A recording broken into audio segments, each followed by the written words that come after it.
Hey, Ace, welcome back. Welcome back again. Aside from the Kentucky flood and all kinds of other personal problems that we're having in the world today, welcome back. This is the Gore Club Podcast, and I am Steve Vessell. I'm Ace. And Dave is taking care of his wife, who just had a hysterectomy, and we totally understand him not being here. Yes. Yeah, and Katie just had her eyes deleted out of her skull. Yeah, dilated for an eye exam, and she is in migraine hell. Yeah. So it's just you and I.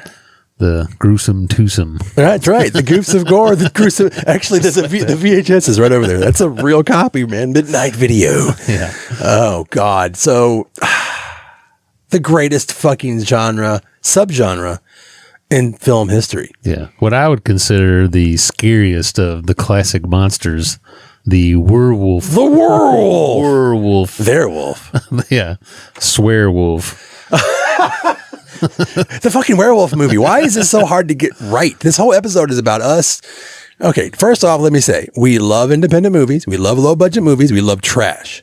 But there's a difference between those movies and trying to make a good werewolf movie. Yeah. Like if you and I want to slap on one of these cameras and go out in the backyard and make a werewolf movie, which some of these are. Oh, I've seen some of VHS Fest. It's a werewolf movie that takes place in the day. They're fucking great. It's fantastic. But let's be real. They're not good movies. They're just fun. Yeah. Some people are just screaming at me right now. Like, fuck you, man. I love Bone Hill Road. I'm like, well, we'll get to that one too, buddy. So what we also did is on our Facebook page, by the way, if you want to go on that ancient app and find us, it's the Gore Club Podcast on Facebook. There's some backslashes in there somewhere. But we put a poll up and we said, hey, what's your least favorite or hated or what do you think is the worst werewolf movie of all time? And some people had some strong opinions and some people were defending, and we had to keep the fires out a little bit because people are getting a little hot. It's amazing how many people defended Cursed. Yeah, I was shocked by that. Well, that's a generational thing, I guess. Oh my God, we'll get back to that. But let's start with, so we were going to call out the people who actually, we saw some of their posts, and if they added up the more, I don't even know what the hell I'm talking about. We're going to say your name on the air. Yeah. On the air, like we're live. Live on the air. So, Mark Hinton III and Aaron Francis. Franks. Oh, I can't. My own spelling. Can't read your own handwriting. Shut up, man. Aaron Franks. I'm reading off the whiteboard of doom. If you haven't figured it out yet. If you're new to the Gore Club Podcast, it's the whiteboard of the boom. Oh my God, I'm not even drunk. Okay, so they both they dug into the Howling series, and that's one of your favorite franchises. And I can't remember who said 2 or who said 3 or who whatever. Yeah, I think maybe both of them mentioned part 2, but and there was another one, a guy named Merrick, who mentioned part 6. But I mean, we're just going to dive into all these. Yeah, we can just start at part 2, which is the best, the most watchable of the sequels. That I would say. Your sister is a werewolf. Yeah, which is already like, it's a weird title already because it's like The Howling, and it's just like a sentence where it's like, oh yeah, by the way, your sister is a werewolf. Like, what? Okay, so the idea of that is actually really good. It's supposed to be trying to say that the characters from the first movie are kind of being bled into this one, Yeah, and it's supposed to be her. It is supposed to be Karen White, which is the D. Wallace Stone. Yeah. And I don't know who the hell they could have just filmed her to where you didn't see her face. Yeah, but fuck that. That's the best part of the movie. Yeah, and it did what a lot of these other ones. It did what a lot of the other ones didn't do, which is like it tried to tie itself into the first movie. Yeah. Which I appreciate that, but then the best part of the movie's Sybil Danning. Oh, yeah. She's great. I have a nice little picture of her over here, signed photo. That's right. She signed this wonderful glossy for me. And she looks great. Her costume's great. She looks great. It says Darling Steve. That's all I care about. I kneeled at her feet and took a picture and was like, "You're the queen." Yeah, and she's the best. And honestly, it's probably, after, Christopher Lee's in there he's probably 60 when they made that. So the thing about Christopher Lee is that he said that he missed out on the Halloween boat. As he, I don't think he would have used those words because he's very eloquent, but he looked and saw what happened with Donald Pleasance because he turned down Halloween and he's like, well, fuck, I'm not going to let that happen again. Yeah. I'm going to snatch up this horror franchise thing and I'm going to jump in. Yeah.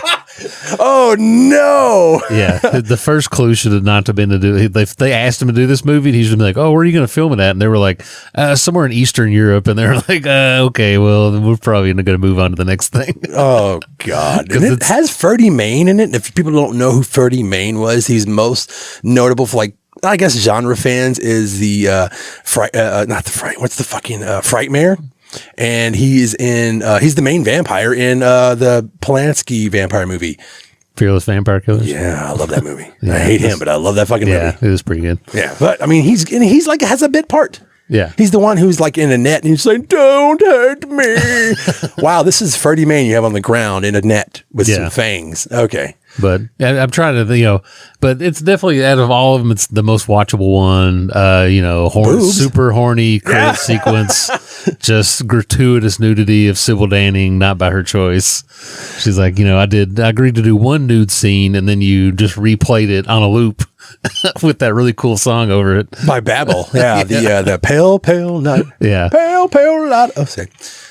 But yeah, we'll get a strike on that one. Yeah, but I sang it so well. I like, that one's fun to watch because it's fun because it's bad and it's fun to watch. It's a punk rock fucking werewolf movie. Yeah. And that's why, I thought it was timely because it's like Return of the Living Dead and you had all those movies that were trying to blend the lines, and then you have movies like Suspiria. So the punks were coming up and they tried to do that, but it was still a very UK flavored. It's all new we're wave. pogoing around sort of punk. Like Christopher Lee's wearing new wave sunglasses. Everyone loves that meme, but they don't even know where it came from. Yeah. But yeah, that movie's it's trash, but I fucking love it. That's my idea of werewolf trash movies. Yeah. Where we're gonna go from here, it's just gonna get worse because part 3. If you were making a chart, it would be like The Howling. The first one would be here. If you're watching this, I'm pointing up. But it just kind of if you're making a chart, it just it kind of goes down, then it just goes sharp down after part 2. Yeah, because they go to the outback. Yeah, you get part 3, which is the marsupials, which is kangaroo werewolves. Yeah, it's ooh, good day. Yeah, PG-13 outback horror.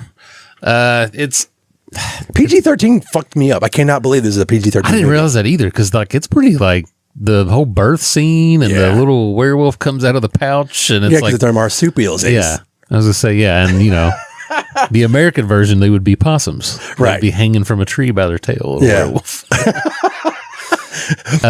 But yeah, it's it's the part of most of these where super cool poster. Oh, that movie poster for all of these are great. The movie poster's great. Watching the movie, not great. That's what you got? Yeah. Howling 3. It's if you're into werewolf movie, if you want to see a werewolf movie, you should watch it and make your own opinion. It's definitely something where I'm just avoid it. Don't avoid it. Watch it once and then just kind of be okay.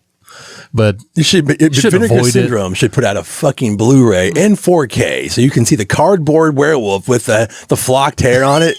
It looks awful, man. Yeah. And some of these, that's the problem with a lot of these movies is they cannot replicate what makes a werewolf movie good.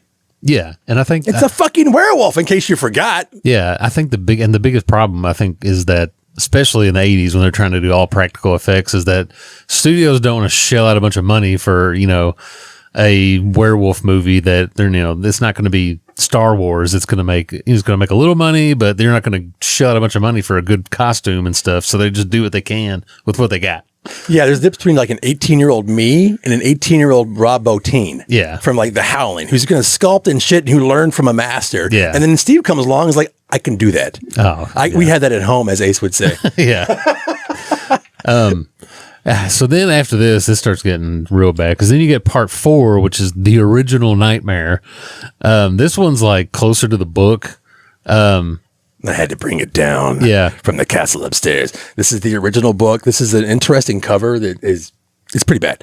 But this is the book that fucked it all up because people kept saying, oh, we're going to make it like the book. Yeah. And nobody's ever accomplished it. Yeah. And this one, I say there's the wolf looks kind of cool in it. And I think that's just because Steve Johnson worked on this movie. Yeah, he did. And all this shit was cut out. Yeah. And the effects are kind of blink and you miss it. Mm-hmm. They're so good. Yeah. It's like watching, when you're watching Nightbreed and you see Pelican for 1 second where he's his jaw elongates, it stretches and you're holy shit, it's amazing. And then it's gone. Yeah. Where's that in the movie, man? Put it in And it's just extremely boring. Like it's really boring, and because I think it's like a newer werewolf movie. They're in a cabin somewhere, and it's a lot of it. It's like just two people. No, man, they're trying to break away from the formula. Ace, it's new.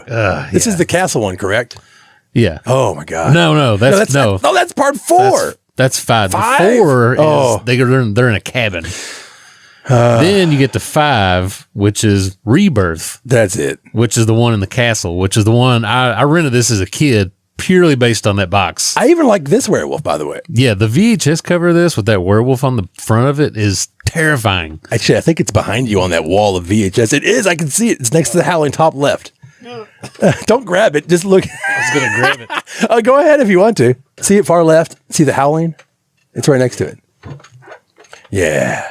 I believe that's the one we're talking about, isn't it? Oh, yeah. Now, see, that looks like a Steve Johnson werewolf. Yeah. This thing is absolutely terrifying. And if you're like I'm walking around Video Fantastic in like 1995 and saw this on the shelf, and I was like, shoot, I was like, this is going to be scary. The Beast returns. Like, it looks awesome. And I think one of your biggest things something I would avoid as a kid is when you turn the box over and look at the back and they only have like maybe one scene from the movie that maybe not even be in the movie. Yeah. I'm like, they're not showing much. They would never do that. But, my God. That's the best part of this movie is just looking at the cover of that box. I like it because, I keep all the stickers on all my VHS and it says youth restricted 17 plus. Yeah. And this one's it's more of like a mystery movie. It says, I think a lot more people are nicer to this one as far as the later sequels go. But from what I remember, I've tried to watch this again a couple of times and it's just so boring. And it's another, I think the effects are kind of blink and you miss it. Yeah, they are. But people kind of like the whole mystery aspect. They're all like they get invited to a castle. So I'm going to be honest. I don't hate this one. Yeah. I don't like it, but it's in that if I come over to your house and I'm not sober and you're like, hey, let's watch Howling 5. Yeah. And I'm like, okay, because I like the whodunit aspect. I like the I love mysteries and shit. So that's kind of what it is. It's literally like a whodunit, almost like The Beast Must Die, but nothing close. People are pretty nice to this one. Then you get The Freaks, which is the sideshow acts at a carnival. That's part 6. Okay. That is really boring. Yeah. And you think that it would be great because of all the effects they have to do in that movie. And they got the guy who replaced Julian Sands to play like the ringmaster. Yeah. And the guy who replaced Julian Sands in the Warlock series. I cannot remember his fucking name. He's in Necronomicon, which is a really good H.P. Lovecraft anthology. It doesn't matter. But this is bad. Yeah. And the only thing I remember about this movie is when we were kids, my buddy Josh Hackney, we asked his mom. Dirtbag. She was going to Minute Mart, which they had movies in the back you could rent. And we said, will you get us, we want to watch Halloween 5. Oh, no. And she came home with The Howling 6, which maybe she misunderstood us.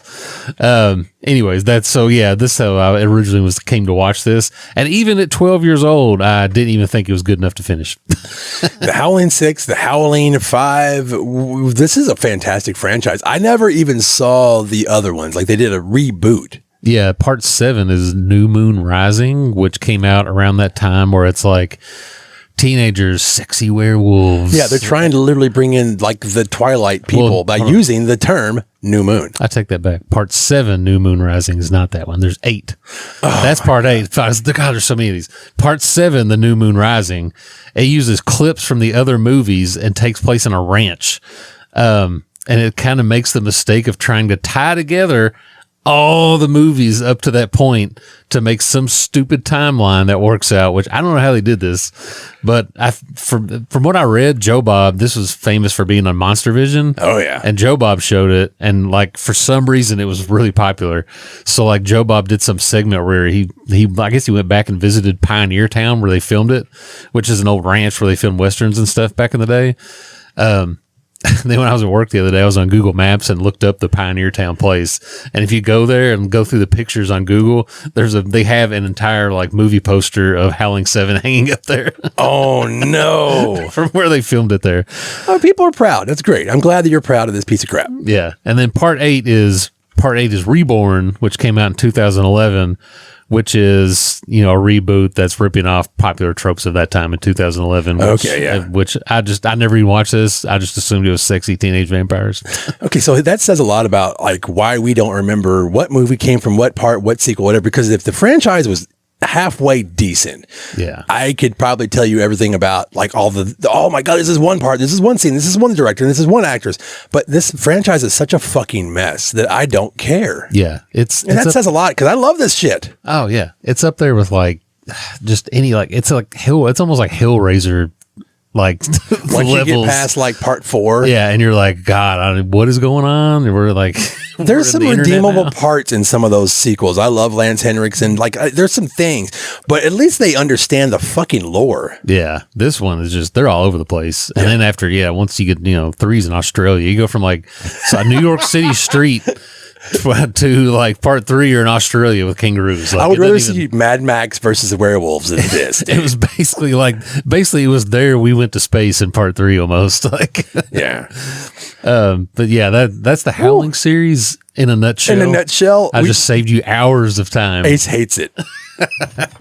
I have up next, I have Bone Hill Road. Okay, so we were talking about independent films and we love supporting them. So I just went out and bought this because our friend Linnea, if you're a friend of the podcast, you know that she loves this podcast as well, and she's been on it a couple of times.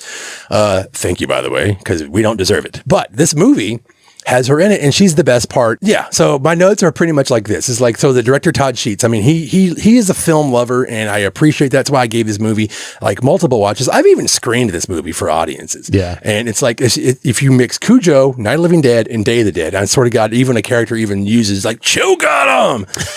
So I'm like, oh, that's cool. But like, it's so like I wish I could have gave them more money and more time. Like everything the independent movie wishes they had, I fucking wish, because I think this dude can make a really good movie. Yeah. That's all I got. Well, the next one on that list that our good friend Travis Reams mentioned was Monster Dog. So I didn't know that this was I forgot that this was a friend of Ace's because they go to VHS Fest every year, right? Yeah. Okay. And I was like, is that like the Dirk Diggler of like horror fans? Because Travis Reams fucking rules as a name. Yeah. What is it, Harry Reams? Was that a guy? Yes, that's a real porn actor. Okay, sorry, Monster Dog, the greatest Alice Cooper movie ever. Yeah, Alice Cooper's, there's basically the first 5 minutes of this movie is an Alice Cooper music video. Which we talked about on our music video horror tie-in thing. And that's all you need to watch. That's the best part. Just watch the first 5 minutes and then turn it off. When I was a kid, I wanted that big box, because it came out, that was like back in the big box era of VHS. Like, this room is full of VHSs, but some of them are actually like a little bit bigger. And that's because for some reason they just thought they should be in a bigger box. Yeah. It's like when CDs actually originally came out in like this long plastic cardboard or cardboard sheath. It's like, why do you have to do that? And they figured it out to shrink them down. But that's not the point. I saw that. I wanted that big glossy beast. And then when I got it from my dad's store, and I was like, okay. Yeah, it's just completely forgettable. Like it's so bad. I own it. I do too. We all own it. We all should own it. Alice Cooper, man. Especially if you were like a little metalhead kid back in the day. You're like, oh, it's going to be great. Yeah. No. I've watched it like at least 2 or 3 times and I have zero memories of it. Except for that music video at the beginning. Except for the music video, which is a good song. Yeah. Thanks, Travis. Yeah. I'm glad you made us think about that fucking thing. Cursed. So this was the one that so many people commented about, liking, which is the opposite if we ask if we like your least favorite. Yeah, this was this came out around 02, 03. Wes Craven, I don't know. Wes Craven. The story on this is long. Yeah, so this it's like a victim of production hell and reshoots. Weinstein's, man. And there was I think there's there was an hour of this movie, or something they cut out completely.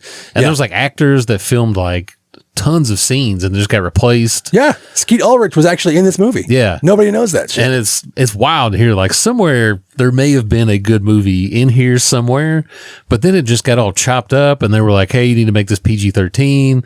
Like, well, they were milking what you talked about when it came to the Twilight people. Yeah. They were like, wait, you can make a couple of million maybe, or we can make a big blockbuster and it appeals to everybody and we can put it on bubblegum. Yeah. And that's what, and he didn't deliver it. He's fucking Wes Craven. yeah. And I went to the theater and saw this. I paid money to see this movie in a theater. And like whenever the werewolf comes out and gives somebody the finger and says, fuck yeah. Yeah. I was in like, a werewolf voice. I was like, man, I tried to like be on board with this, but then like the werewolf was like, fuck you.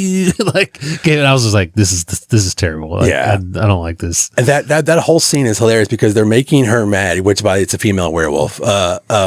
And to draw her out. So they're saying these awful things and she smashes through a window and goes, fuck yeah. Yeah. And I'm like, oh no. And like her like the actual werewolf like costume and everything they're wearing in that doesn't look that bad.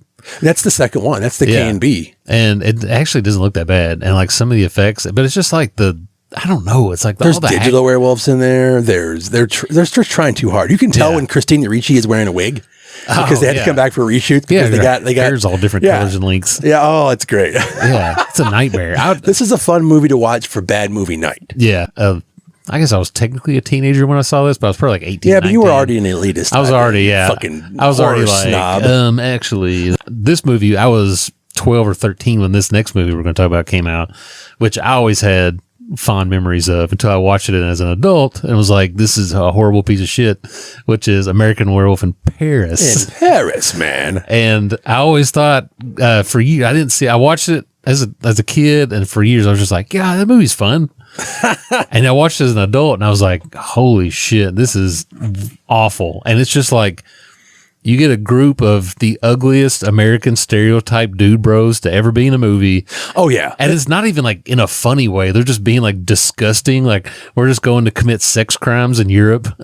Like, wow, I never thought about it like that, Ace. Like, they're just like, oh, bro, how many girls did you nail on this trip, man? Like, just shit like that. They're just like, holy shit, you're completely right. I totally forgot about that was the whole point of them being there. Yeah, they're on some kind of like stupid. They're on a woman safari. It's like, because it's the 90s, they're like, we're doing extreme sports, man. Mountain Dew. We're gonna fucking like, you know, like yourself explode. Yeah, like they're just jumping. So yeah, they jump off of fucking the Eiffel Tower, which is the stupidest thing to jump off of because it gets wider as you go down. Yeah, it becomes a pyramid. I don't know if they've seen that from when they were getting ready to climb up the fucker. Yeah, somehow they break into the Eiffel Tower. Security is different. It's not 9/11 yet, dude. Yeah. So, and then, but yeah, and also the guy would have to take a breath before you go into this movie.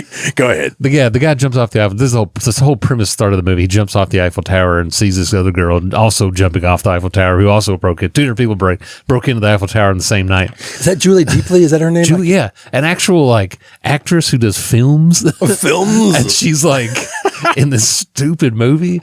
I'm sure the paycheck was good. I mean, think about it. They're getting ready to film the sequel to the legendary American Werewolf in London. Whether you've ever even heard of watched this movie, you've heard of it. Yeah. And you know who made that original one. And you know how, like, Academy Award for special effects. So I would sign on, even if I was like Jack Nicholson, which we'll get to that later. Oh, yeah. I'd have been like, well, that sounds pretty good. Yeah. And it's like the dude from Dead Man on Campus is the main actor. I can't remember. But he was in, that's Tom. He was in That Thing You Do. Yeah. He was getting to a level of like acting. I think this helped destroy his career. It probably did. He's the drummer from That Thing You Do, the Tom Hanks, like Beatles ripoff kind of movie. Yeah. Yeah. Whatever the hell. Yeah. But this covers all the bases of like the bad movie. Like, you know, it's terrible 90s soundtrack. It's the fucking Bush song that they play over and over and over again in the movie where it's like, you gave me this like your mouth. And it's just, mouth. Yeah, hilarious mouth. It's great. And, you know, Werewolf's got a big mouth. And these have these awful fucking CG. Yeah, the awful CGI. There's like a whole scene with a Smash Mouth song where they're like walking around. the absolute worst part is the cartoonish looking CGI of the werewolves jumping out of the water, and then just like there's a few practical effects in there, but like the werewolves look like absolute cartoon characters. Like it's like Who Framed Roger Rabbit with like a fucking werewolves or something. Like if you pause Ghostbusters when the terror dogs are jumping and it's like all blur, that's what these werewolves look like. Yeah. And they're like, good. When they made Jurassic Park, the CGI works so well in that because they're like lizards and the skin kind of like makes it to where you can't tell as much. Yeah. And the reason why they didn't use that CGI on Congo, which I think they originally wanted to, was because that was the next big Michael Crichton movie. They're like, oh, killer apes, blah, blah, blah. Yeah. But then they tried to make a killer ape in CGI and it looked terrible. Yeah. And they were like, it's the hair on the wolves or the apes. Like Which they couldn't even get on video games for like 40 years. Yeah. It's like I mean, they were trying to make these CGI with like the hair and everything. You couldn't do that with the technology at the time in the 90s. It just looked awful. Yeah. And like they kind of do it now, you know. It looks way better. But like back then, they should have never attempted to do this. So I met Joe Viscasil, who exploded like the Death Star and worked on all these amazing films. He exploded that was his thing. Basically, he was special effects, but not special effects makeup for all these blockbuster movies, and he worked for like ILM. And he one of the movies he did most people remember is Independence Day. He blows up the White House. He blows up all these monuments. He talks about that all of the time. It's like you can't do. At the time, you couldn't do fire. You couldn't do water. Yeah. So like when the Frighteners came out and they break that glass and it looks amazing, that one shot was like, people were fucking like, whoa. Yeah. So you're going to try to make hair? Yeah. At this same time? Yeah, you couldn't do it. Oh, no. Yeah. I'll quote Tom Savini. Yeah. Tom Savini saw this movie and he's like, look, show me a werewolf. He's like, this is almost an exact quote. He's like, show me a werewolf. He's like, there's some wit to this movie, but what the fuck? He didn't say what the fuck, but those other things he did say. And I completely agree. He's like, yeah, show me a werewolf, man. Yeah. That's what I want to see. And this is a recommendation from Pete Wade, by the way, who posted this on our page. Thank you, Pete. Cause we agree. It's awful. Yeah. Lone Wolf is next. Lone Wolf. This kind of fits into So Bad It's Good. I think I first became aware of this. I'm trying to remember this is how I remember movies. I'm trying to remember the VHS box. There's like there's a wolf head on the front. It's kind of like a demon looking wolf head on the front of it. Mm-hmm. I would say it looked like he has like straw in his hair or something. Hell yeah. But if you ever watch, Yasmina on the Rue Morgue channel on YouTube, she does the Rewind Zone. She did a really good video covering this whole movie. I said you should check out because it's pretty funny. We're gonna link that because she's gonna be probably tearing it way better. Yeah, she describes it much better. Yeah, she'll tear it apart better than we can. It's a struggling rock band and other college students cope with the usual trials and tribulations of their young lives, such as determining what exactly is behind the recent full moon killings, which have been attributed to wild dogs. And they're also in some kind of computer school. Where this guy, the funniest part of this entire movie, is the only reason I bring this up, is because like there's this guy's like eating breakfast with his mom, and he's like, he like looks at his mom and goes, DOS, disk operating system, like screams this at his mom over the breakfast table, and that's like the whole scene. I don't like, but. That's the best part of the movie. That's the best part of the movie. Doesn't have anything to do with werewolves. It's just a guy screaming about DOS. See, I don't remember this movie, so I was going to let you go on a rant. But it came out in '88. Yeah, it's very like, they're like a rock band. It's I don't know. It's a bad, but like, have a couple of beers, hang out, watch with some people. It's fun. Okay. But still just. So it's kind of an okay. So really we have three categories tonight. We have three categories. One is worst. One is okay. And then of course the best is going to be something we talk about at the end, but everyone knows, or at least can kind of agree on what is the best. Yeah. I can love a movie, but it doesn't mean it's good. These are movies I can barely get through. Yeah. And then the next one is from Philip J. Wolf Jr., and that's his real name. And he says the Jack Nicholson Wolf.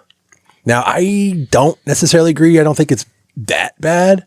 I understand the hate, though, because I can see it. I can see it in people's faces because they wanted something miraculous. They wanted the guy who made Jack Torrance come back, and he's come back to the horror genre in a great way. And, Michelle Pfeiffer, you have all these like freaking so many good actors. James Spader. James Spader, by the way, I had not seen that guy since like the old, the Brat Pack days. So him playing the same kind of like character he did in like, say, Pretty in Pink or something or whatever the fuck. That's awesome. Yeah. And he fucking nails it. Yeah. And there's so many like little things in that movie that I love because like him getting the sense of like, I think I liked him becoming what he was going to become like in 30 days. Yeah. And not totally wolfing out because to me, since it's a Universal movie, I was like, oh, it's going to be a wolf man movie. So not like a werewolf. Yeah. I wasn't expecting like one on all fours running around and just ripping people to shreds because it's a Hollywood movie. Yeah. And it's not going to be like, he's not going to be completely covered in fur and ripping people apart. Yeah. Now, if you expect the opposite, which I guess Philip did, you're going to hate this movie. It's a big Hollywood polishy, like pretty movie. It's another one. Like I have this, but like, it's like I watched it like once or twice and was like, God, I was just like, don't care. Like, I was like, man, I just like, don't care. I think the dialogue is great. I love all the performances. It's not I don't know. They cut out a lot of the gore, which I wish they hadn't. Yeah. But again, like this is a Hollywood polished movie with big actors. Yeah. I just imagine like Jack Nicholson's like, look, I'll be in the movie, dude, but you're not getting me in too much. I'm not sitting in that makeup chair. I'll put the teeth in, you do the contacts, but that's about all I'm going to do here. No, and that makes sense. But there are images of him in the full makeup because at one point they used an animatronic head, and there's like the in between where he's just like ragged, where he gets into a fight with James Spader at the end. Yeah. And it's got a great haunting soundtrack. I don't know why I'm defending a movie that we have on our worst list, but it's not my idea of a worst list. It's of worst movie. It's Philip J. Wolf Jr.'s and Ace. Yeah. So go ahead. Tell me why you hate it. It's boring. There it is, really man. Boring. I totally understand. Yeah. Yeah. The director who did like Carnal Knowledge and stuff, like, he was going for a higher level movie, and you think that like, I don't know how old I was when this movie came out, maybe 20 something, I probably should have been, I was still like angry punk rock metalhead Steve. And I don't know why I got into my little, this is a film with wolves in it, fucking attitude. And it worked for me. Yeah. And plus it came out in like mid 90s. Like it's not like probably the best time for horror movies. So they wanted to make a horror movie that wasn't a horror movie. Yeah, like, look, Jack Nicholson's in this. Yeah, it's a thriller. Yeah, and I get it, but I was happy there wasn't a lot of CG in it. I loved like this weird shit that my nerd brain kicks in, because like when you're doing rear projection car scenes, like it reminds me of Psycho. All these little things that the filmmaker got. I'm not going to defend it anymore, but god damn it, it shouldn't be on the worst list. But since it is, I appreciate you, Philip, and your opinions. And Ace hates it too, so it works. And then now the last, once you get into like the newer era, not so much now, but I think there is a time. Newer? You mean like 15, 20 years ago? Like, yeah. If I say in the last 10 to 15 years, like you can blame like True Blood, whatever the Twilight series. Twilight series, sorry. They all which are vampire movies, but they brought werewolves into it. Yeah. And then it became like sexy werewolves. Everything was a sexy werewolf. And they brought back like Teen Wolf they brought back Teen Wolf and made a TV show out of it. And it was a sexy werewolf Teen Wolf show. I watched a few episodes of that and it just wasn't my thing. But you know what? My daughter fucking loved it. Yeah, I'm sure. Like if you were like a teenager watching that on MTV, like you probably loved it, but she loved like scummy shit too at the time because she was a teenager. So I was surprised that she liked the Teen Wolf movie or the Teen Wolf television show.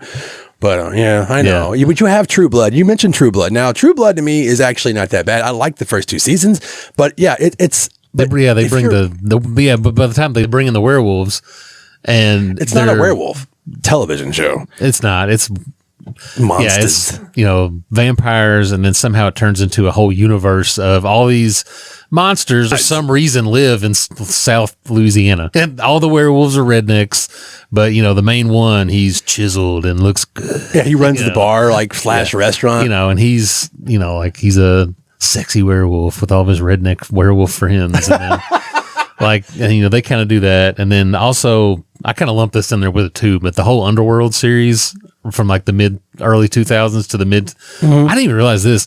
They made 5 Underworld movies. Yeah. And I thought they made 2 and stopped. There was 3 more. They just kept making them. Yeah. The guy who made those, he basically wanted to make The Matrix with werewolves and vampires. Yeah. And it's all CGI werewolves. And it's not even like the real...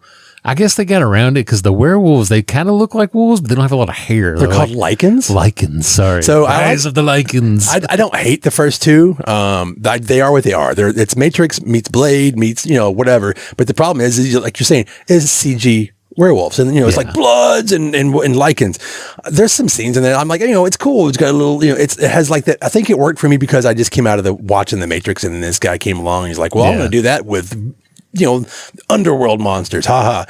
The second one is actually called, has more to do with the lichens. Yeah. And they changed the way the werewolves looked. Yeah. They used more practical effects and I forgave them for that. But then after that, I just checked out. Yeah. I just remember the first one, they were like, he's a werewolf vampire hybrid. And I was like, this is going to be crazy looking.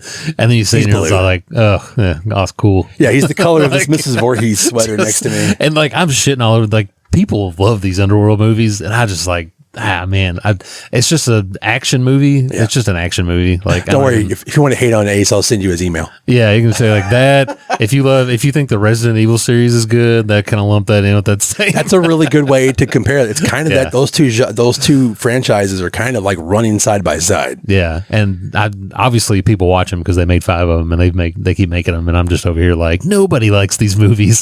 Sexy hot zombie movie and sexy hot werewolf vampire movies. They're technically they're very vampire movies, but whatever. And really, if we want to wrap up our bad part, Red Riding Hood. There's Red Riding Hood.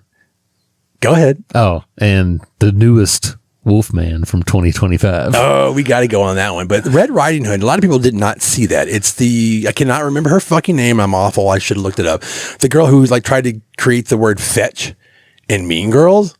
It's one of the Mean Girls girls. Yeah. Yeah. She is Red Riding Hood, and they made a very Twilight-esque telling of that story. Yeah. And I saw it. Yeah. And that's what I got to say.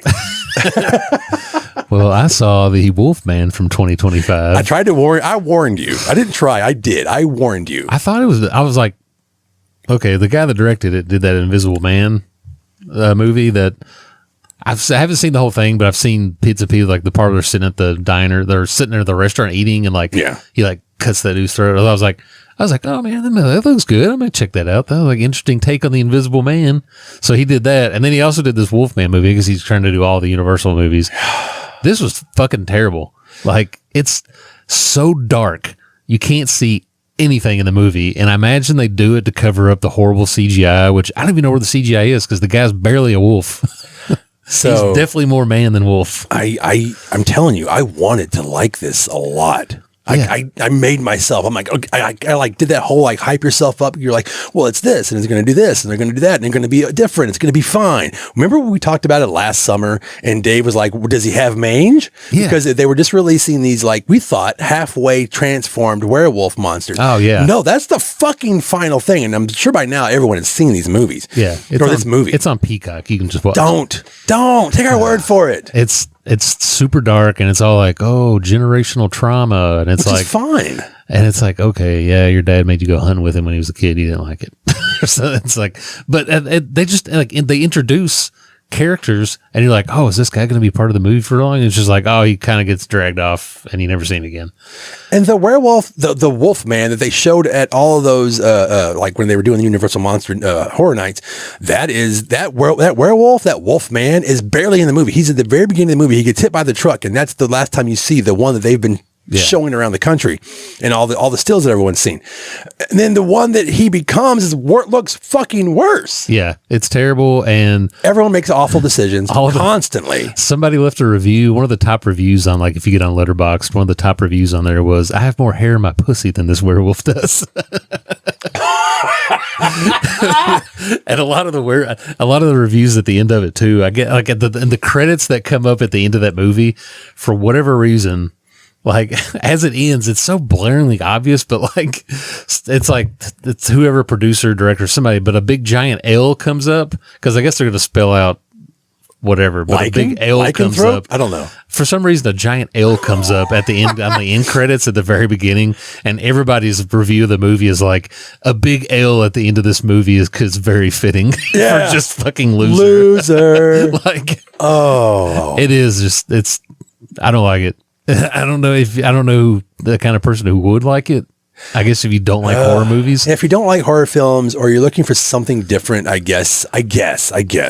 But like at one point they board up this fucking guy's, by the way, he is like a militia guy. Long story, very short. So they go to this family cabin where this guy's dragging his family because this is where like the cabin he grew up on, and his father is very like, off the grid, living, hunting. They get to this cabin. There's not one fucking gun. No, not one gun. Nothing. They board up the whole house, but yet later on the wolf just breaks it in like 2 seconds. Yeah. But wait, and then this is the atmosphere that is happening. Like the whole area knows what's going on, and no one is prepared. Yeah, it's just one awfully written scene after another. Yeah, and people try to compare it to The Fly, and I was like, please don't do that. It's not anything like that at all. Yeah, but, like father, like son. The Fly too. But oh god. Okay, that's enough of that shit, man. Let's go on to some okay ones. And the reason, and we're gonna piss some people off because I got kind of pissed off because I'm like, Ace, you're wrong. But these are ones that are good, but maybe not great. And there's like certain little things that make them not great. And these are just our opinions, and you can tear us apart in the comments because I would do it too. Yeah. Up first, it's one that I don't agree with, but I love it because it's a nostalgic piece for me, and that's Silver Bullet. Yeah. I mean, I like Silver Bullet. I think I love it. What keeps it from being a great werewolf movie is that the werewolf just looks like a little puppy dog. Like where he's got little ears, and it's like they took a bear suit. Yeah. And then Carlo Rambaldi, who fucking is an amazing effects artist. He did like all the stuff for the original Lynch Dune. He's done so many movies. He's worked for Dino De Laurentiis for years. And he knows how to make shit look good. Yeah. And you see, they barely show it, and now you know why, because it looks so bad. And then when you see like a still in a magazine, like I did as a kid, he just looked like a humpback werewolf with like a bear suit. Yeah. And you barely see him. It looks bad. And they can do like the best part of the movie is the dream sequence where he's like in the church and like the woman's like playing the organ and she's turned into a werewolf. Reverend, he was torn apart. That's the best part of the movie is the dream sequence. And I'm like, why couldn't they just make the rest of the movie like this? No, I'm sorry. The best thing about this movie is Gary fucking Busey. Oh yeah, before he became a piece of crap. Gary Busey, yeah, just he is full on. I am fuck Buddy Holly Oscar winner crap. I am DC Cab. Hey, oh yeah, I am the drunk uncle who makes the most kick ass. Here's the thing about this movie, man. This movie is great. The werewolf is not, and that's why it makes it okay to the okay list. Yeah, because everything about this movie is great. It's literally like he's described. It's like the Hardy Boys meets the Reverend Werewolf. Yeah. Now, if for people who have no idea what the fuck the Hardy Boys were, they were just like a couple of brothers who were like got into like investigate like Scooby Doo, but like in books, and they ended up making a television show. But that doesn't matter. And then it's like a mystery, and they pull the mask off of old Farmer Jenkins, but it just happens to be Reverend Werewolf. Oh yeah. And all that is fucking great, and everyone wants that fucking motorcycle. Yeah. Everybody wants that slashed motorcycle wheelchair. Yeah. Plus, it's based off. And then the werewolf shows up. Yeah. And it's based off a Stephen King story and Cycle of the Werewolf. Cycle of the Werewolf. If you ever have seen that book, which comes with, there's actually one of like his only, I guess, he actually had illustrations done for it. Yeah. Bernie Wrightson actually illustrated that. And if you look at the werewolf that's illustrated in that book, it's like, oh my God, I don't ever want to meet this thing in an alley anywhere. This thing is terrifying. And so I guess that way when I see it put to screen and I'm like, oh man, that looks terrible compared to what's in the book. Yeah. It's funny you mentioned that because in the illustrations that Bernie Wrightson did, the god of gore horror art of the 70s and 80s, Bernie Wrightson, he illustrated, there's a scene, there's a picture in that book where he reminds me of the werewolf from Cabin in the Woods. Yeah. He's just ferocious. Oh yeah. He's ripping somebody's face off through his whole face. I believe it's like a cop. He's ripping off his face through a window. His skull coming through his face. That image is great, and that's an illustrated because he illustrates very comic book light. So I was like, this is a kid's book. It wasn't, but Bernie Wrightson made that freaking, just make it like that. Yeah. And they didn't. No. I don't know. And they had the money. I don't know what it was. Maybe they wanted to do something a little bit softer, but none of that makes sense, man. I can't forgive what that werewolf looks like. Yeah. It all went in the wild turkey budget for Gary Busey. And we've seen way worse werewolves. That's why that movie is okay. Yeah. I love it. Ace doesn't. So it's in the middle. It's like, I'll watch, I put it on, I'll watch it. That's why it's in the okay. Like it's just like that one thing. It's like, it could have been truly great, but it's just like, this one thing where I'm just like, man, I can't. I watched this so many times. It took me a while before I realized that the main theme is just like the main theme from The Secret of Nim. Now that you know, go back and watch that. Yeah. It's the same fucking song. All right. Up next is Company of Wolves. Another one I don't agree that should be on this list, but I understand why Ace wants it on this list. I put it on the okay. It's one of my favorite, a really good transformation sequence that not a lot of other movies do, which is the werewolf just coming out of the skin, like out of the guy's mouth. And like, which Stephen Ray. Yeah. Which is another box as a kid that truly terrified me to look at, because it's like the mouth coming out of there and like Little Red Riding Hoods are like, oh my God. And the thing about this movie that I love is that Neil Jordan, who I'd never heard of when this came out, he was trying to make something more like dreamlike. Yeah, because the whole movie, it's spoiler, it's in her head. She's dreaming the entire fucking movie. It's like it's all fairy tale, and I think it's Red Riding Hood. Yeah, it's the way Red Riding Hood should have been. I think the reason why I put this on my it's okay is because it starts out real strong. And then you get a lot of like, some of the other stories in it are just kind of like, okay, this isn't as good. Like, I think they just kind of shot their load real quick at the beginning of the movie. And it kind of gets like, it's like you put the best part at the beginning. It's possible. And here's the thing, the way he filmed this and edited it, you really don't even realize you're watching an anthology. Yeah. She's telling stories to a fucking wolf. Angela Lansbury. Yeah. Well, Angela Lansbury. Oh, that's right. Because she doesn't actually tell the story to the wolf until the end of the movie.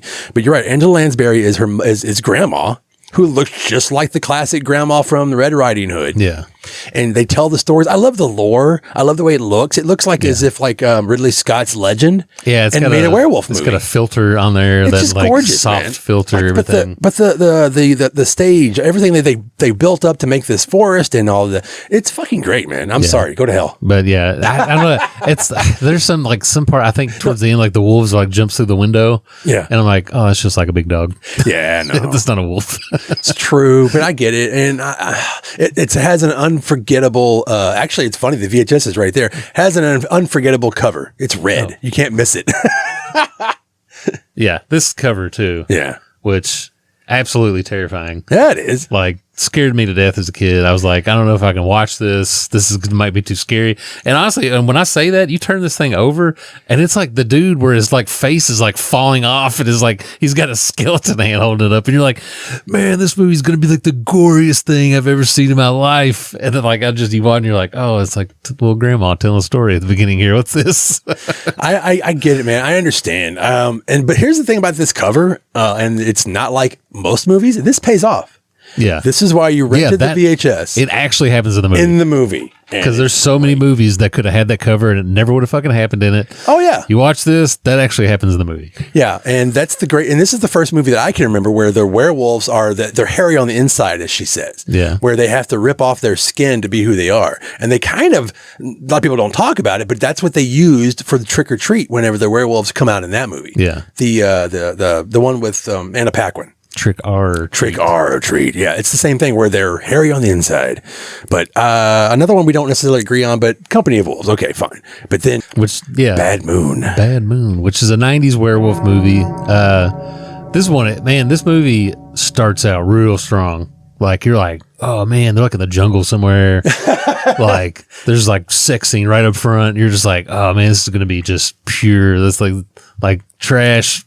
Like there's a pretty good gory scene at the beginning of it, and then it's like, okay, now we're back to Dennis the Menace and his mom, and because it's like trailer. It's like the kid who played Dennis the Menace, I think, is the kid, and it's one of the Hemingway. It's either Mariel or Margot Hemingway are in this, and it's like her brother. He's bit by a werewolf. And it's just like, it's another one where it starts super strong and then turns into like, and it's based off a book.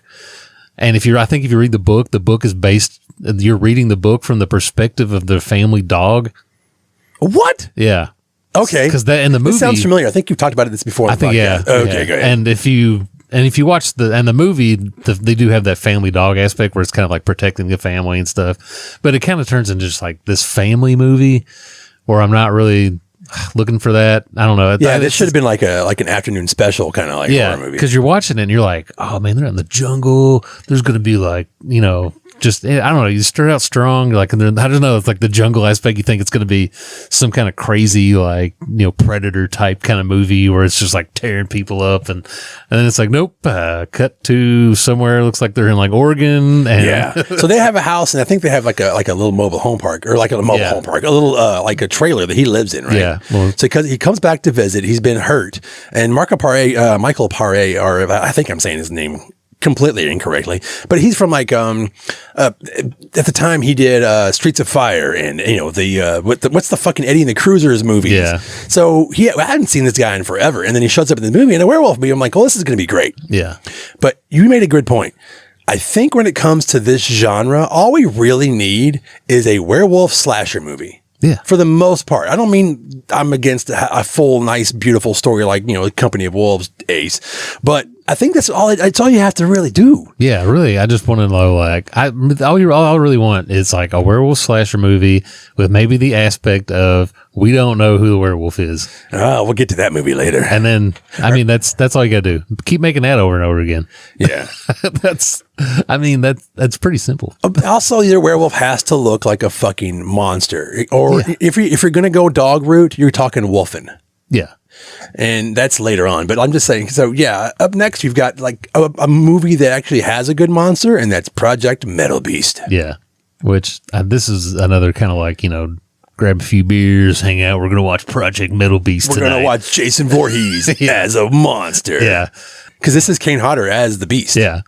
This one's like, it's fun. And I think it probably just suffers from a low budget because, I think it's 90s direct to video. Yeah. So Project Metal Beast is one of the main dudes is Barry Bostwick, who was in. Oh yeah, he's asshole. Yeah, he's from Rocky Horror Picture Show. In case you don't know. Yeah, Rocky Horror Picture Show, Spin City. he's actually a really nice person too.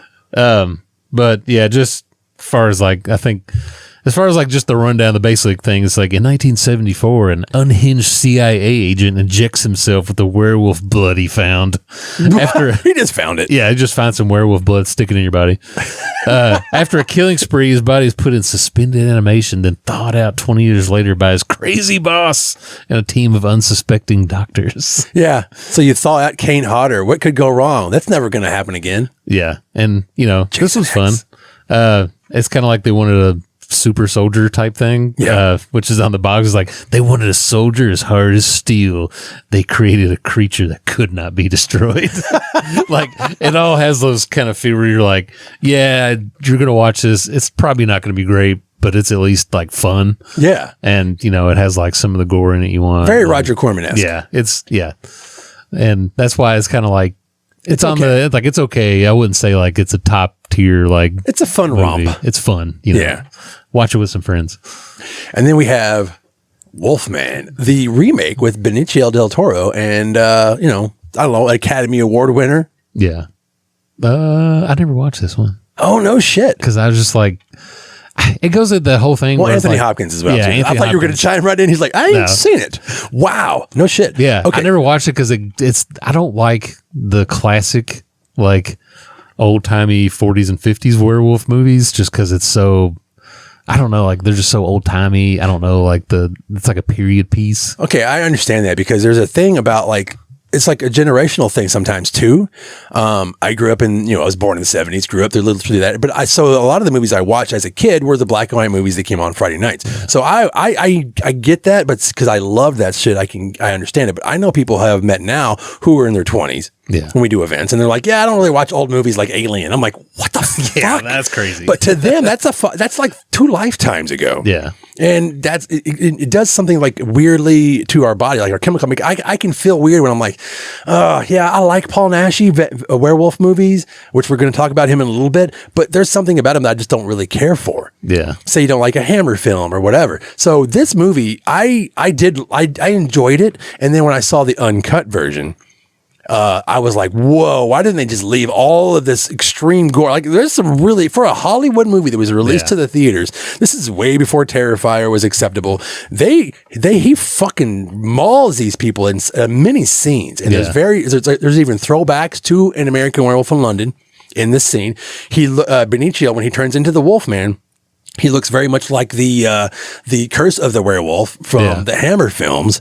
And I loved that. So all those pieces together. And the only thing that I have to say, and I agreed, especially at the time, but it didn't turn me off, was they took CG and they morphed it. So when he's transforming, they'll use both practical and CG to get to the next part. And I was like, you don't have to smooth it over. This is Rick fucking Baker. Yeah. Who did the one that we all want to see. Like, if he would have done the special makeup effects for American Werewolf in Paris, we wouldn't be having conversations about that movie. We would be, you know what, it would be on the okay or even okay, even better. Yeah. That's what I'm talking about. Just give us like the moments. The problem that people I think have, it's very like Bram Stoker's Dracula, but I love gothic fucking movies. I love Hammer films, and that's exactly what this movie feels like.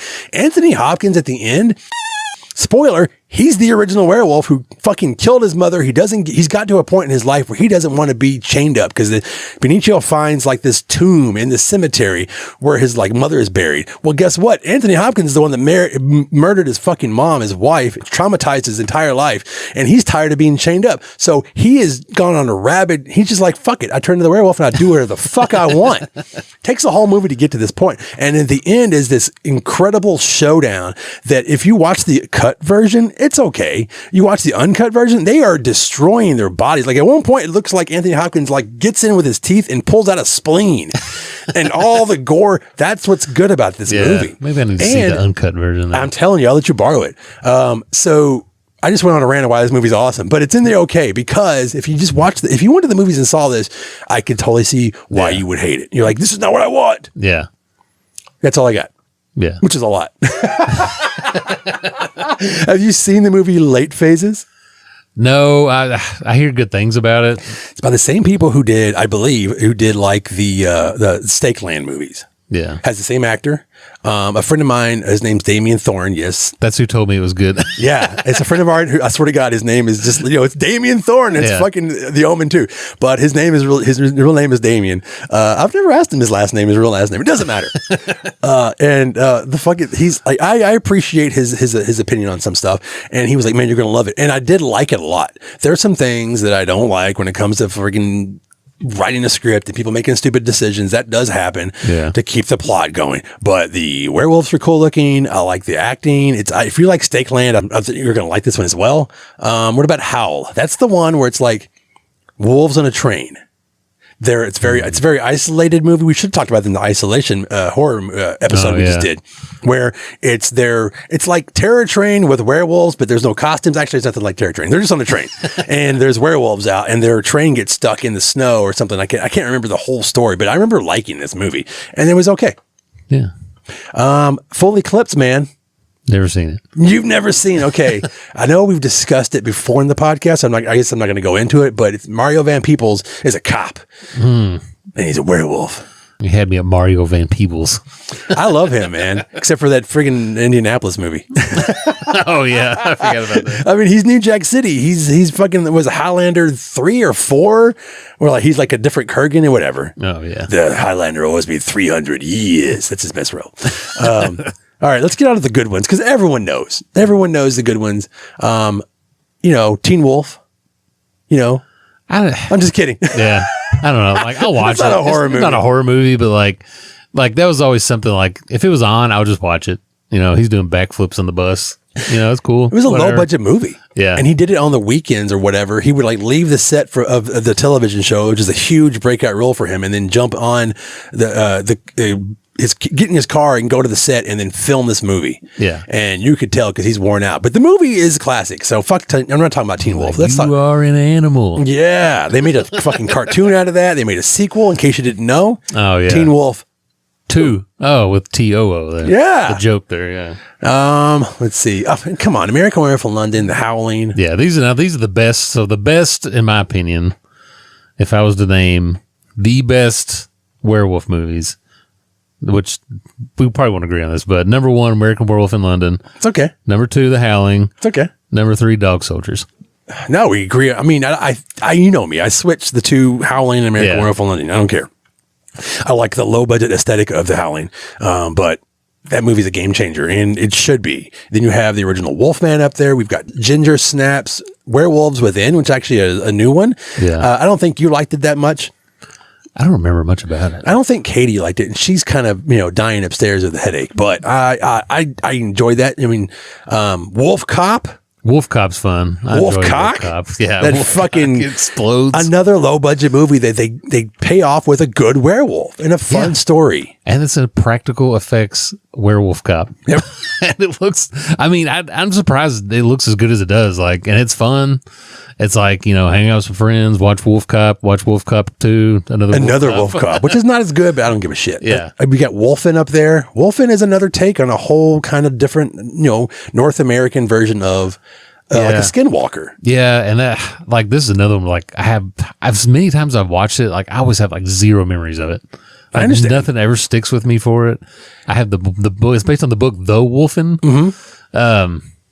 It's just, I don't know, like, I feel like I'm just sitting there watching it every time. I'm like, where the fuck are the werewolves at? And that is it. That's a movie where you're waiting for the wolves, and they actually are just wolves. Yeah. And like a mixed breed dog. Yeah. And that's what they look like. But they're supposed to be the ancestors of whatever, like the lineage. It's a whole Native American story in there. And I dig that movie, but because it's like a cop procedural, like 70s, like I don't know. Yeah. Like, what's a good cop movie back then? I can't remember. Like freaking the Pope of Greenwich Village with werewolves.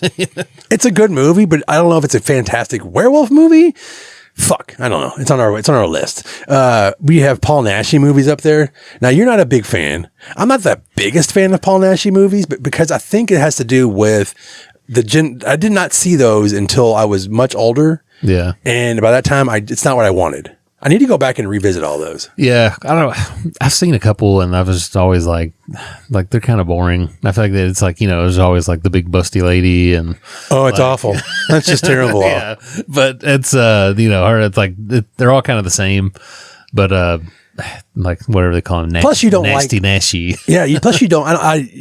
From what I can tell and what you said, like you don't like the normal. I'm a just wolf and a guy. The gothic thing where you just kind of look like a guy who's a wolf. Like I want like a big snout, snarling beast, blood and guts werewolf, and not just kind of like, oh, I'm a little hairy now, and I'm a teenage werewolf. I got a little button nose. I'm gonna come after you. Werewolf. What is the werewolf goes to Washington? There's so many. Yeah, werewolf in a girl's dormitory. Like there are so many that we did not get to, and you need to grill us in the comments, be like, what about this one? About this one? We just did last year, this time actually, we did an entire event with Belinda Belaski, and she's in a werewolf movie that nobody can seem to find. Yeah. I cannot remember the name of it. The Werewolf of Woodstock. Yeah, she did. The Werewolf of Woodstock. We've never seen it. I couldn't find a copy. And when we brought her to town and did an entire event and we talked about the movie, I was like, so do you remember this movie? Because we don't. And she did. So she had some great stories. But there's so many we couldn't get to. We can't leave this area, this fucking room, without talking about The Beast Must Die. And I think it's divisive between us, and that's fine. I think Dave likes it because when we did. Like during COVID and everything was shut down, the Gore Club was showing some public domain movies. Yeah. Public domain theater. With like live commentary. We had like, go ahead. Yeah, but So, everybody get on there, get in a little chat, and everybody talk to each other while everything was shut down, watch a movie, hang out. It was fun. And then we showed this movie. And it was kind of, as the werewolf break or whatever. So it's a whodunit. It's Amicus, if I remember correctly, the opposite of Hammer horror. And they're on an island, and this rich guy owns fucking, an island, and he thinks he's invited to the island is a werewolf, and he's like a big game hunter. He's got all this security, and the whole point of the movie is like you're trying to figure out who the werewolf is as much as he is. And in the middle of the movie, actually, I think it's like more the last 10 minutes, is that they stop the movie for the werewolf break so that we can all sit around and discuss who the werewolf is. And you know what? By that time, you're 10 beers in and you don't give a fuck. Yeah. I was like, I don't care. I just remember the soundtrack. But yeah, it's fine. That's the Werewolf Roundup. It's and like honestly, we name off all these movies, and still like this is why I came up. I was thinking of, like, the title of this is like, why is this so hard to make a good werewolf movie? Because like we talk about all these good werewolf movies, and I just like and bad ones. What are the like? I mean, on one hand, you can be like, there's less than 5 good werewolf movies. Ginger Snaps. Truly good ones. I love the Ginger Snaps movies. I don't think that I don't know where you are in those, but I think it's also timely. It's like a practical werewolf that has to do with women's trauma and like actually going through puberty, and I get that whole thing. But yeah, it's still 3 really good ones. And a whole lot of bad ones. Yeah. I mean, even like I would watch the worst zombie movie over like just of the worst. If I had to pick like the worst zombie movie or the worst werewolf movie, I'd just go with zombie every time. Because even the worst zombie movies, even like, it's like still like, well, it's hard to fuck up a zombie movie. Is it? I don't know. We have some friends that make movies. I don't know if you remember that or not. But I mean, even some of the worst zombie movies are still pretty good. Some of the worst werewolf movies are just completely unwatchable. Especially it's all CGI where like I think for me it's just there's so many CGI werewolf movies, and it's because it's so much easier to do that instead of hiring a guy to make a whole suit and a team of people to do the effects, where you can just have a guy get on his computer and be like, I made the werewolf. It's good to go. We're ready to go, man. We're ready to go. I'm like, yeah, I don't want to see that. I want to see hair and big, like, I want to see like a head on a stick. Jesus Christ. Somebody, like, when they put the werewolf head, like in the effects. Yeah. And it's like the big head. Oh, like in the okay. howling. I think like a head on a pike. Like, no. We've got him. Which actually would be really cool. Yeah. I want to see a team of people working the face.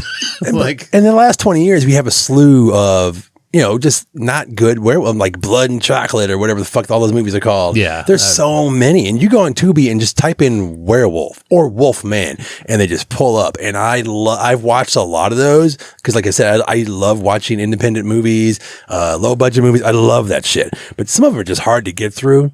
Yeah. And I'm like, well, I'm glad this exists, but it's not for me. And you love shot on video movies, way more than I do. Oh yeah, I love SOB.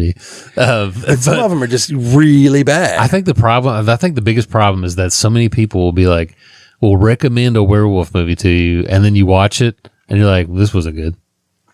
Like I swear, since I saw those 3 movies for the first time, every time after that, somebody's mentioned like, I was like, you should watch this movie. It's pretty good werewolf movie. And then you watch it and you're like, not as good as this one that came out 44 years ago. Yeah, I know. It's like you can't top a movie. You can't top this horror movie that came out 44 years ago. The effects, anything.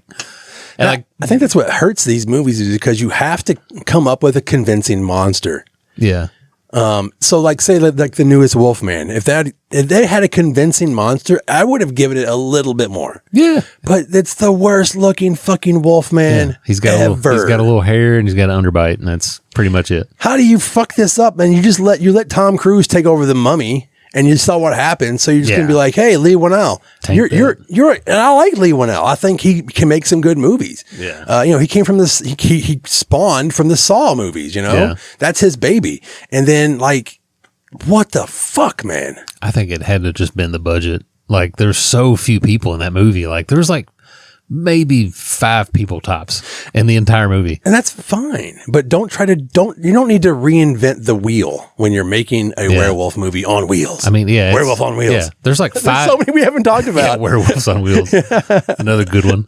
It's like there's like 5 actors and 1 location. Yeah. That's pretty much the entire movie. And that's fine if you got dog soldiers. Yeah, but Dog Soldiers did that, and it was awesome. They had, even saying that, like The Howling had 2 actual practical fucking werewolves and then a couple of heads. Yeah. Dog Soldiers had 2 practical fucking werewolves. They just shot it indifferently to make you think there's a whole army coming at this. Like it's a siege movie with awesome. with army guys with werewolves. Yeah, awesome, fantastic movie. Yeah, and that was a movie I saw on the shelf, and it said, it's like And the box says something to the extent of like, it's like Predator and Aliens meets werewolves. And I was like, oh, bullshit. And then like, I rented it and was like, dude, this movie rules. Like, it is. Still watch it again recently and was like, man, it's still good. Still holds up. Werewolves look great. And you didn't need a flashy cover because it's mainly just black. Sometimes you just see a dog tag. You might see like the outline of the two-tone wolf. Wolf monster. Yeah. But yeah, he nailed it. So I don't know. If you know what would make a good werewolf movie, tell us. I don't know. Or if you actually have a good recommendation, send it to Ace.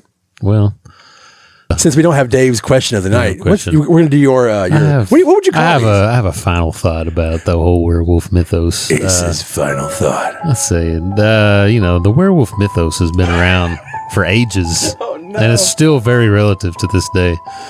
Who out there doesn't relate to the tale of the half man, half wolf? I mean, we are all just walking skin suits with a secret monster lurking below the surface, aren't we?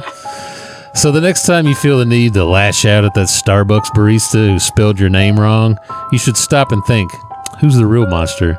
Me or the mythical werewolf? I think we all agree mankind is the true monster. Oh, that's great, Ace. We're going to get the fuck out of here. If you agree with this, if you don't agree with this, thank you for listening. Thank you for watching. These are video podcasts, so that's our bread and butter because we love movies. So we wanted to make a video podcast from the beginning. Enjoy, don't listen to us. Who gives a shit? That's how I'm into this motherfucker. Bye. Bye. Jesus fucking Christ! Make me a werewolf movie. I like hair and teeth and boobs. Hair and teeth and boobs. Okay. Gore Club.